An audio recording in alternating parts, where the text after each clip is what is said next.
Lynda Kinkade in Atlanta, and this is CNN.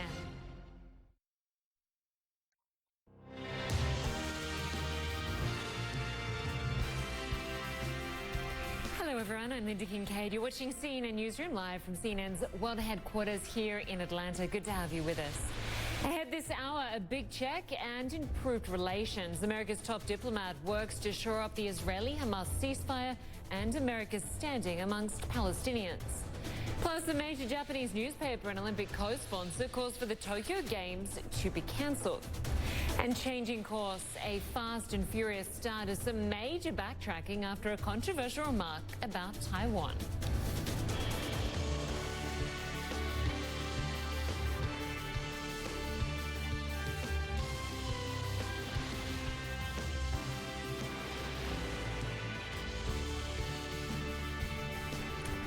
The U.S.'s top diplomat is in the Middle East and will be meeting with Israel's president this hour. Antony Blinken is there to shore up a fragile ceasefire after 11 days of fighting left behind scenes like this in Gaza. He met with Palestinian Authority President Mahmoud Abbas, promising more than $100 million in direct aid from the U.S. He also pledged that the U.S. would reopen the consulate in Jerusalem. Blinken's first meeting was with the Israeli Prime Minister to discuss security, and he warned Israelis and Palestinians not to take actions that would incite violence. Across the meetings that I've had so far, I've heard a shared recognition from all sides that steps need to be taken, work needs to be done to address the underlying conditions that help fuel this latest conflict. The ceasefire creates space to begin to take those steps. Attending to the urgent humanitarian needs of Palestinians in Gaza and helping rebuild is a key starting point.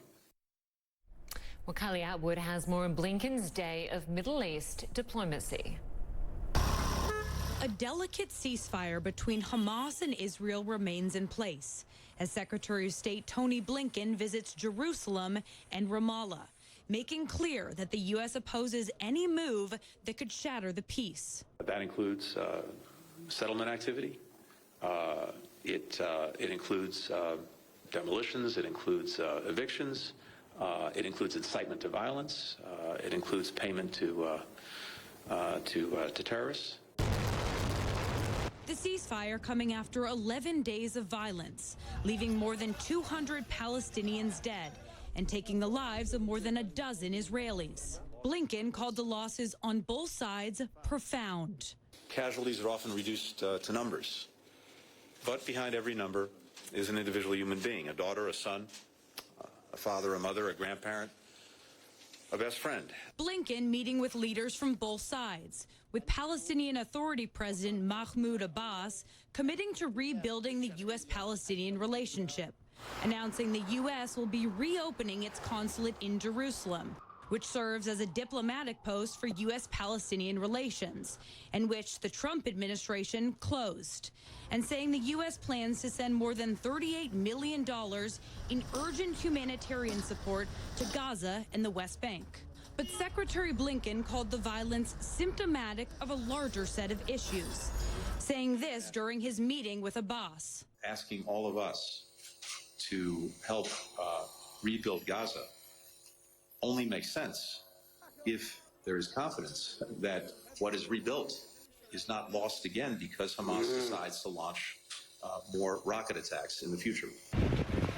With Israeli Prime Minister Benjamin Netanyahu, Secretary Blinken discussing Israel's right to defend itself. Thanks to President Biden and you for firmly supporting Israel's right of self-defense. And replenishing Israel's Iron Dome defense system that Israel says intercepted more than 1,000 rockets fired from Gaza towards Israel. Another thing that came up in these meetings was Iran. Prime Minister Netanyahu, standing next to Secretary of State Tony Blinken, reiterated Israel's opposition to the U.S. re-entering the Iran nuclear deal. This, of course, as the U.S. is engaged in a diplomatic process to salvage that deal. Now, Blinken acknowledged that Israel and the U.S. have differences over the Iran nuclear deal, but said that they fundamentally agree that Iran should not be allowed to acquire a nuclear weapon. Kylie Atwood, CNN, the State Department.